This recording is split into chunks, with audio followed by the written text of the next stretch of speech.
Welcome back to another episode of Well, What Do You Know? Today's guest is Gene Buis. And let me just say this, if you enjoy stories, you're going to love this episode. Gene grew up on a good job paid about $1 an hour, a push mower built character, and if something broke, you just figured it out. He's the kind of guy who doesn't complain much, doesn't exaggerate much, and somehow still ends up with stories that sound almost unbelievable.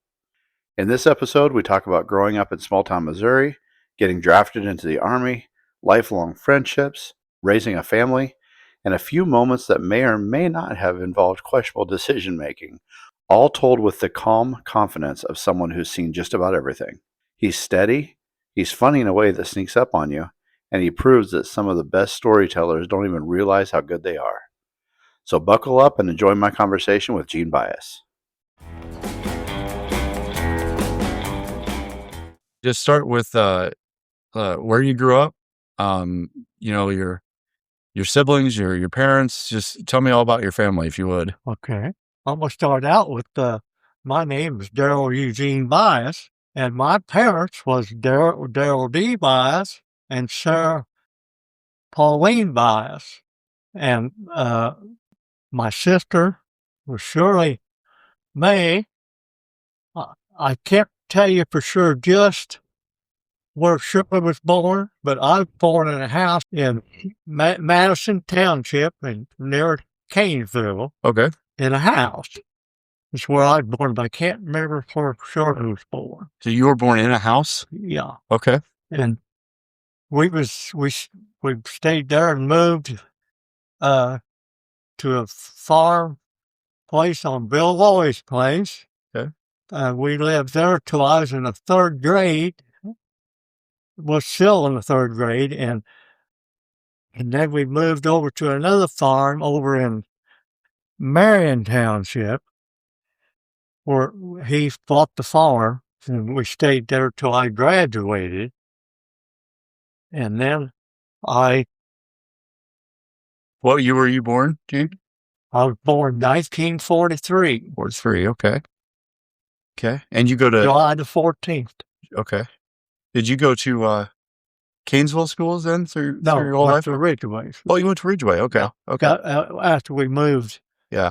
If I'd have stayed where we was at when I went to school, I would have went to Canesville. Gotcha. So you were a Ridgeway owl. I was a Ridgeway owl. All right. All the way. Yeah.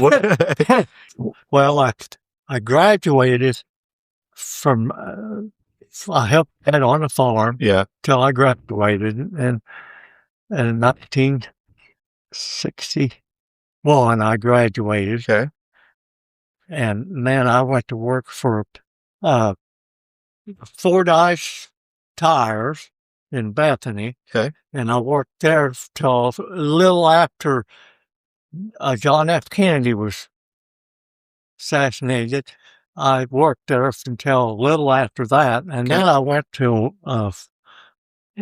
work for a farmer, Goldman Brown. Yeah. And worked for him for about 3 or 4 or 5 months. And then I quit there and went to work for a Holland canned milk. I worked that for probably 3 to 4 months, and then they sold it out. And then I went to work for picking up hay, 2 cents a bale for a long time. I can't remember how long, but then I got a little job with Farmers Petroleum. Okay. And worked there at the station, changing oil and pumping gas. And then I got drafted in April of 65. I went drafted and went to Fort Winterwood. Yeah. Okay. And then I went, after that, after I got to that, then I went to Fort Ord, California to take schooling for being in headquarters. Oh, okay. Yeah. And then from there, when I left, I went to Seoul, Korea for 18. I spent 18 months over there, but after I got over there, they transferred me from headquarters to a battalion where I was the company clerk. Okay. So in other words, mine with MOS was in business or whatever you want to call it. They had a number for it. I can't remember what it was. And then I left Korea and took 12 hours to get there and back. They separated me over there at Seattle, Washington. Okay. That's where I flew to. And then right at first, there was another couple of guys. We thought we'd just go, we just go thumbing home. Right. And then while we decided, well, we'll just have a plane. Well, I forgot how long it took us to catch up till we went standby. Yeah. It didn't cost us anything to get home. Okay. But it took a lot. Well, a lot of planes went out there before we got. We didn't think we were ever going to get out of there. Yeah. They flew us to Kansas City. Anyway, they separated us from there, and we flew home. And I helped Dad for a little longer. And I got me a job at their the warehouse with tires. Mm-hmm. And then I went to the Brown Kimrose, and then I got this milk truck job hauling milk to the Bethany cheese plant. Okay. Every day. I'd get up at 3:30 in the morning and take off, and I went plumb up to Grant City and around and come back around and got back to the cheese plant. And then after I quit that, I got a little job with the Farmers Produce in Ridgeway, but then I got drafted. Then after that, when I got back, I picked up hay some and then got that job back with co-op and they let me have my job back. Yeah. And I've done that for 3-4 months probably. And then they put me on the tank wagon job and haul gas and diesel for quite a while. And then. So what year was that approximately? So you would have 1964. Well, at first it was before April the 20th when I got drafted. April 15th, I got drafted. Okay. I worked for them a little time then. Yeah. And then, they sold it. I worked there with the tank wagon till they sold it to Everett and Becky Hardy, a farmer. And I worked for them and drove the tank wagon for probably 6 months or so, and then they sold it to MFA. Oh. And then I lost my job. Worked there maybe for 6 months. Okay. So let's go back a little bit to growing up on those farms. And you said you had one sister, is that right? I had one sister. One sister? Yeah. So what do you remember about, like, I'm sure you had, even growing up, you had plenty of chores to do. And well, yes, our biggest chore was mowing the lawn with a push, just a real tight. Oh, yeah. And we'd just get it done. We had a big yard. Yeah. And we'd just get done and we'd have to start over. Oh, man. So you did that all the time. I remember one time after we got the garden up, there was chicken got out and was in the garden. My mom says, "Shoot that chicken." Well, I shot the window, but hit it right in the corner of the eye. She told me, no more shooting chicken. How old were you then? Do you think? Well, I don't know. I'd say I was probably 11 or 12. Yeah. Probably. And she sent you out to shoot chicken. Got my baby. Yeah. So she just wanted you to shoot the chicken to scare it out of the garden. And you ended up shooting it in the eyes and killing it. And then Shirley and I used to have to get the little chickens in the night so the owls wouldn't get them. Yeah. And I milked cows by hand. And then Dad finally got some milkers. We Yeah. really thought we didn't have. Well, Shirley didn't. She didn't have to milk. Right. I really thought I was in heaven when I got the Oh, milk. but you did. That made life a lot easier. Didn't Yeah. it? We used to put hay up in the hay mound and just everything. Had a John Deere all tractor, $6 $88 John Deere, 39 John Deere tractor. Yeah. Had 4 gears in it, and it was the slowest thing you ever seen. And we lived over there, and we had to drive over to the goat ranch. Yeah. Over by Canesville, and that was the slowest thing you ever seen. I'd kick it out of gear going down, and it was so heavy, it wouldn't even go down. I just kicked it back in gear because it wouldn't go any faster.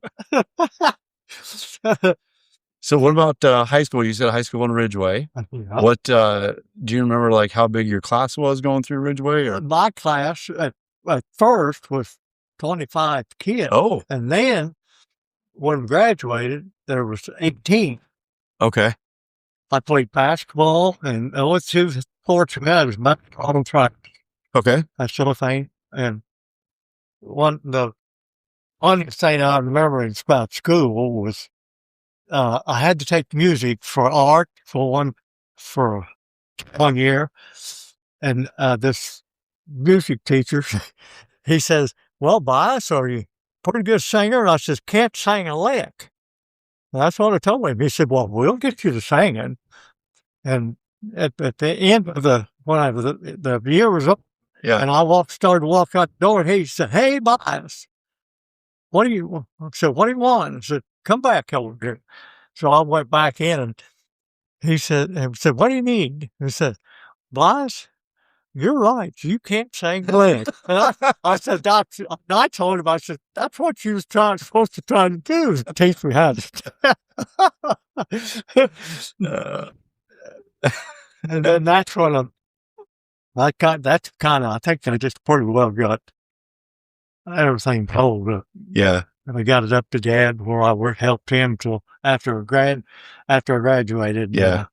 You said you went played to work on basketball. that. You said you played basketball in high school? Yes. Yeah. We had a good team. We couldn't beat Eagleville or Gilman. Okay. They had 2 6'5" boys, and we didn't have anybody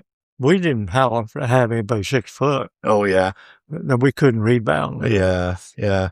What position did you play? Were you a guard or No, I brought the ball. You did? Roger Maxwell and I brought the ball now. Okay. And we won 26 games and lost 7. Oh. Well, that's a good team. Yeah. We couldn't beat Eagleville. Yes. They beat us. I think 6 out of the 7 lost us. Yeah. And then we lost to Newtown Okay. in the tournament at the last. And we got 4th instead of 3rd. Yeah. So you told me about all your jobs you had up until you got drafted. Can you talk a little bit about getting drafted? That had to be, was that a surprise, or was everybody kind of getting drafted around you? It was just come like my turn. Oh, okay. Yeah. Yeah, I knew it was getting close. Yeah. Yeah. And what branch then? Army. Okay. Yeah. It took 8 weeks in Fort Leonard Wood and 8 in Fort Ord. Yeah. And then I spent 18 months. Had you really even been out of northern Missouri, though, before that? Before you had to go to Fort Leonard Wood and then to Seoul, Korea? Yeah. I bet that was a culture shock. I remember when I had a car. Yeah. I remember no more money than I had. I'd put a quarter in to get me home and back. That, I mean, it was just having money back in it. Work for $1. If you had a good job, it was just $1 Right. an hour. And that job at Bethany, time I ate dinner at Bluebird Cafe, Yeah.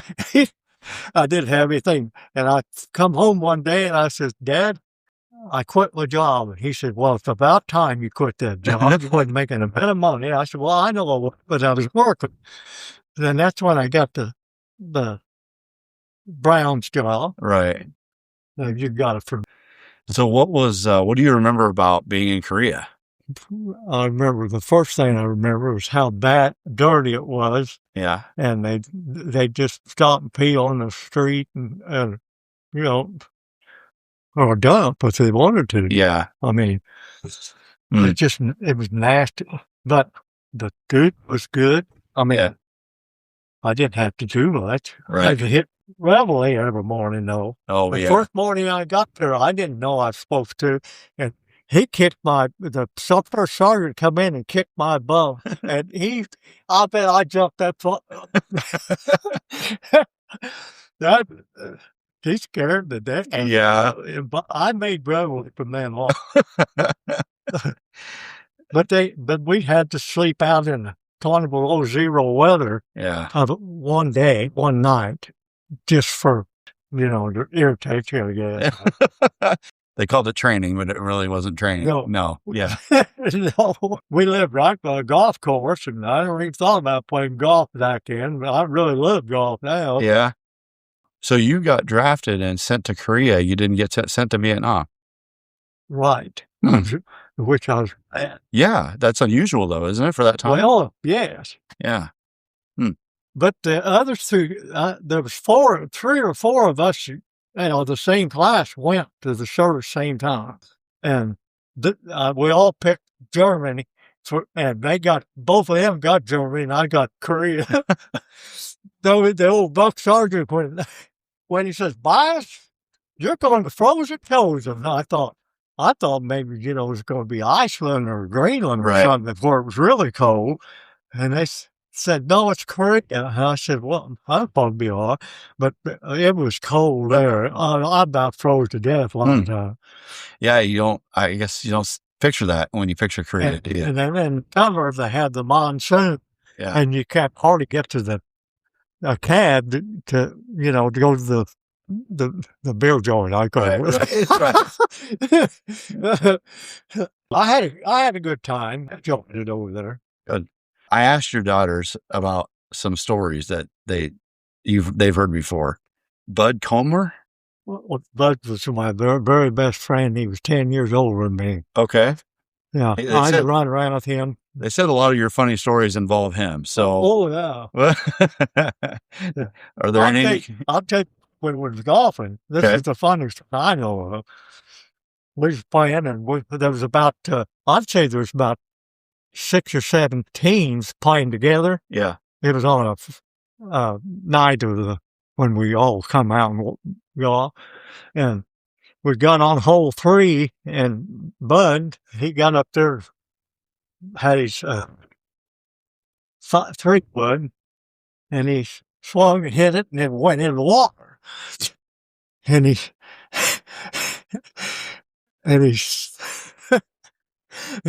took that 3-wood and threw it in the water. He said, I never could hit that thing anyway. So I just took his driver out of it and walked up there and just threw that in the water too. And I says, you could never hit that either too. And the guys, them other teams, they got down, they was rolling on the ground laughing so hard. And of course, I went back, sat down on the cart, but we're such good friends. He didn't care. So how did you guys become good friends, being that far apart in age? Played baseball and softball with him a lot. That's how I got to really know him. Yeah, you played. We bowled. Well, we bowled together for a long time. Okay. Went to tournaments. You played a lot of fast pitch softball, didn't you? Yes. Yeah. I didn't. I pitched once. I batted one slow pitch game. Yeah. That's the only one I played because I hit it foul. So I just couldn't wait on it, could you?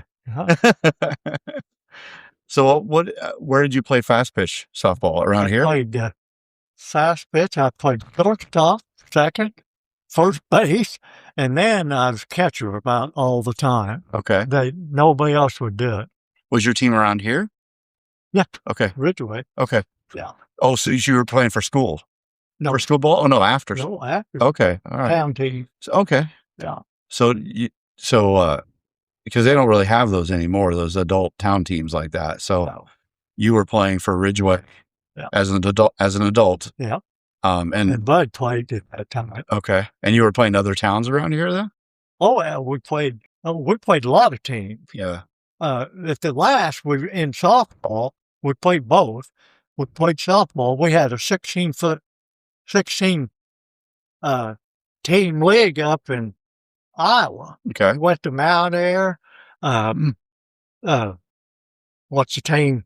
Big town on north of Mount Air. Creston or? Yeah. Creston. We played at Creston. All them teams. Osceola. Had a good league. It was a good one. Is Bud responsible for you getting hit in the head with a golf ball?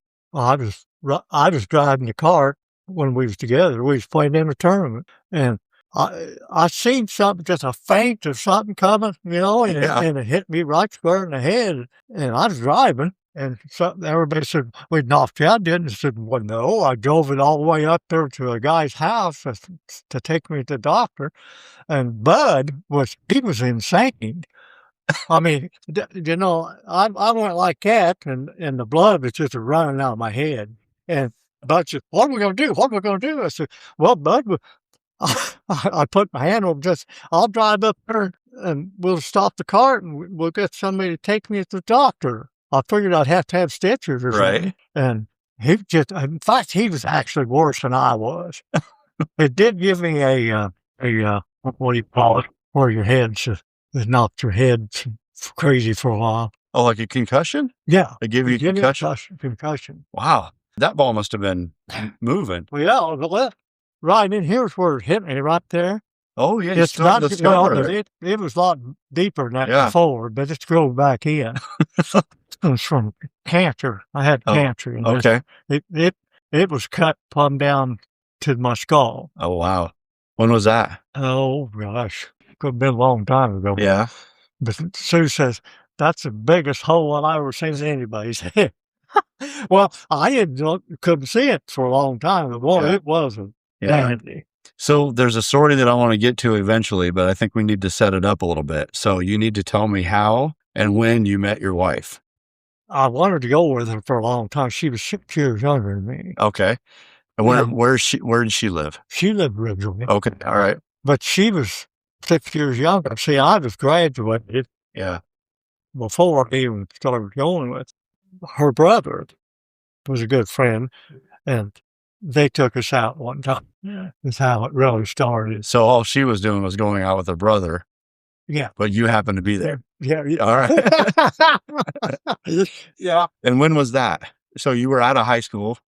I was working for Co-op at that time. Okay. And she'd have been, I don't know. Well, I was in service 2 years, so she would have been a sophomore. Okay. In school. Yeah. She was senior when I come back. You came back and then her parents were okay with you guys dating or not so much? Well, they finally let me go with her, but it took quite a while. So then do you remember asking her to marry you? Oh, yeah. Yeah? Yeah. Can you tell me about that? Yeah. Because I can't remember where we was at. I'm sure we was parked someplace. Yeah. But I don't remember where. Did you have to ask her dad for permission before you proposed? No, I don't think so. No?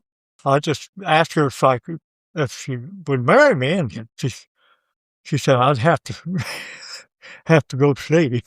Have to go see? Well, but that was going to have to be another day because it was other night. And they finally agreed to let me go with her, I guess. So, but they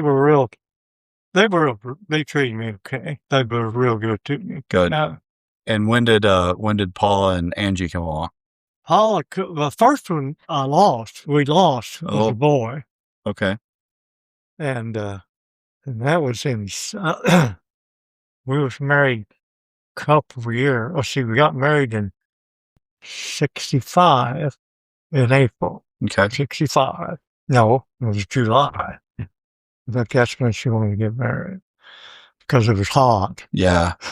And then I'd say we together for a year, maybe, or a little over. Okay. And then about 2 years before he was born, June 9th, was when he was born. No. He was stillborn. Oh, gotcha. Yeah, he was just. I got to see him. He looked like he should have been. He's born dead. And then Paula come in 1967. Okay. And Angie was 3 years later. Hey everyone, it's Eric from the Well, What Do You Know podcast. You know, one of my favorite parts of this show is getting to sit down and hear real stories from real people, because when we actually listen, we find out we're not so different after all. If you've ever thought, hey, I've got a story worth telling, or you know someone who does, I'd love to hear from you. Just check out the description of this podcast and you'll find my link tree. In there is a guest form to fill out. And keep in mind, there's no cost involved, and I bring the studio to you. So fill out that guest form. I'd really love to talk to you. So you guys lived in Ridgeway area most of your life then? Yeah. The kids all went to Ridgeway and graduated from Ridgeway? Yeah. So the story I wanted to get to was, you need to tell me about the time that you and your wife and Paula went to get a tree to decorate outside the house? Yeah. Yeah, that's Virgil Jennings' farm. They said it reminded them a lot of Clark Griswold.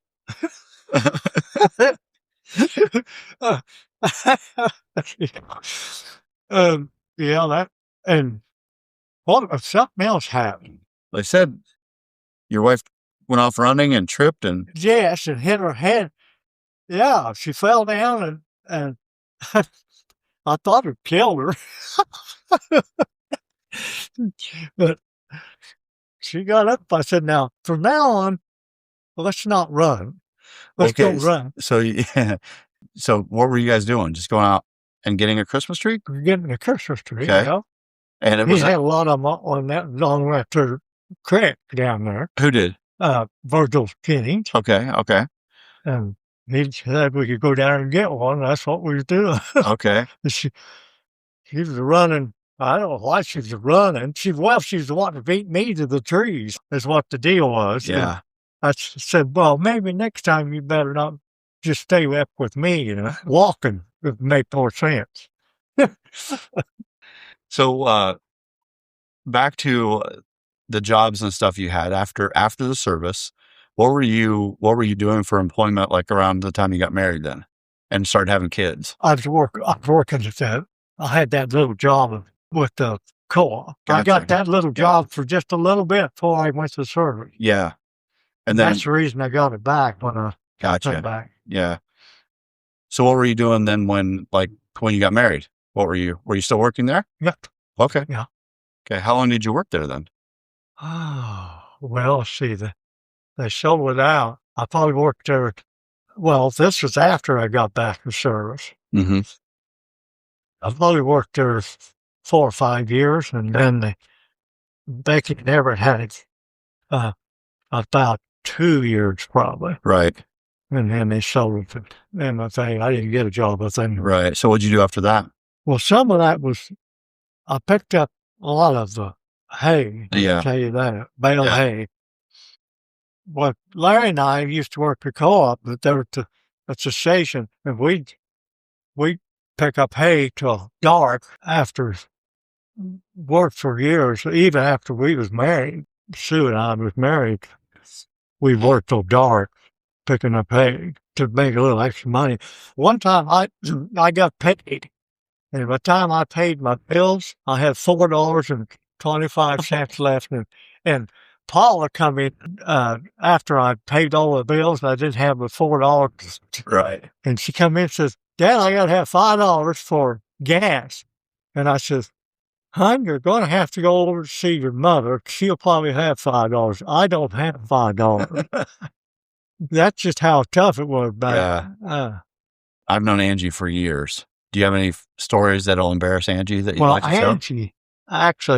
Angie was pretty calm. Yeah. Well, Paula was too. I didn't have a bit of trouble with either one of them, but one time I had to whip Paula because she run away from home. Well, she didn't run. Well, she just run away from house. She wasn't supposed to. And when she come back, I give her a couple, 3 lectures. Yeah. I think she remembered that. But I can tell you a lot of things about Paula. Paula, one time, I was outside. I was cranking on the lawnmower, and she come out with a can of something for the dog. Yeah. And she walked right up beside my hand and ripped my arm. Well, right there. Oh, yeah. Ripped it real deep right there. And I looked at her, and she looked at me, and she went on, and I wanted to say something, but I held my breath. She'll just ask her about that. And then one time I come home from work, and Boo hit me right at the door. Because he didn't even get in the door. And she says, "You get in there and talk to your daughter."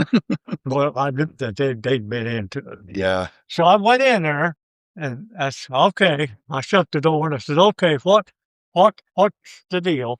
She told me, they said, "Well, we got into it, and I run to the bedroom, laid on the back deal on the bed. Yeah. And she was going to turn me over to whip me, and she couldn't turn me over."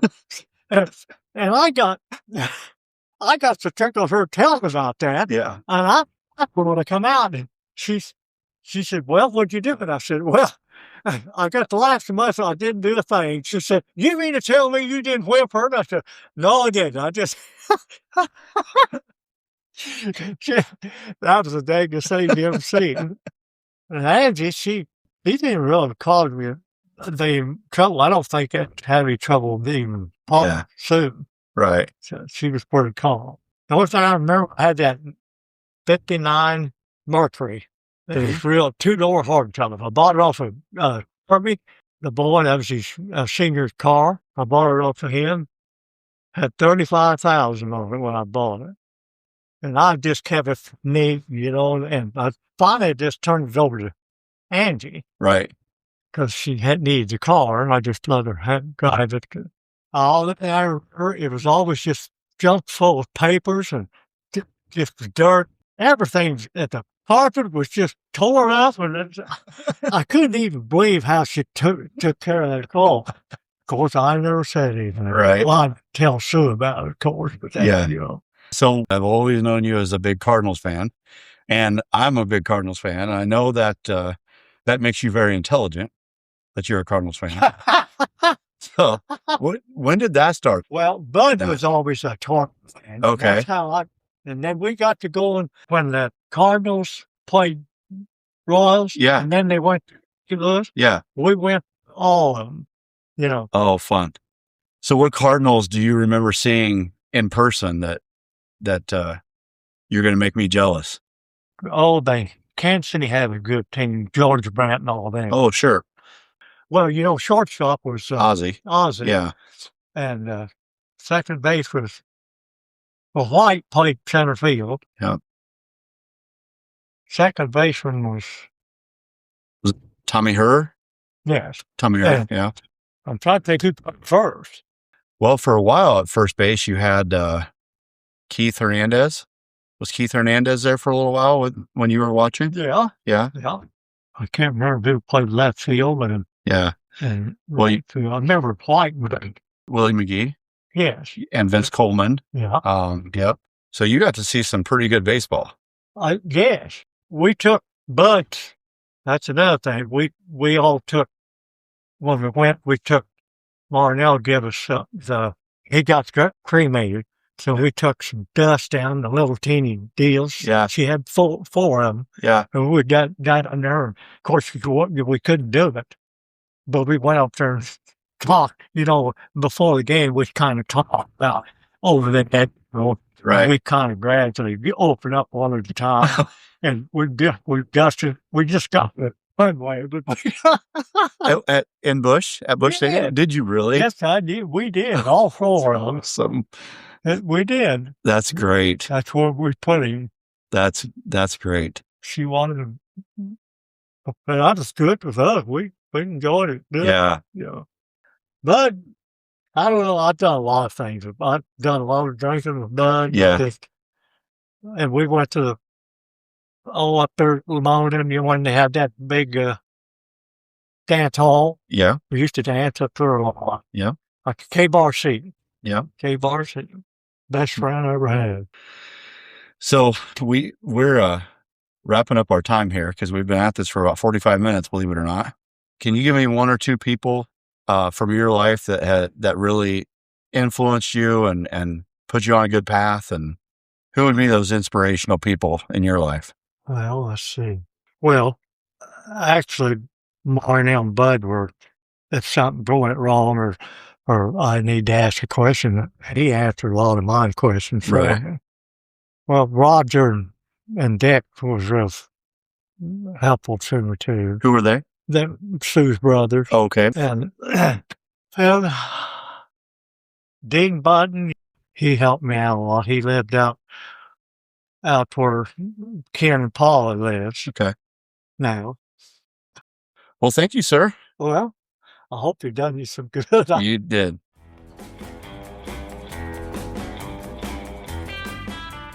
Thank you for listening to Well, What Do You Know? The podcast created to tell people's stories. Everybody's got a story, and every story is worth saving. The views and opinions expressed in this episode are those of the guest and do not necessarily reflect the views of the Well, What Do You Know podcast, P Square Design, Pagitech LLC, or our sponsors. The Well, What Do You Know podcast, its parent company, and its sponsors are not responsible for any statements made by guests during the recording or publication of this episode.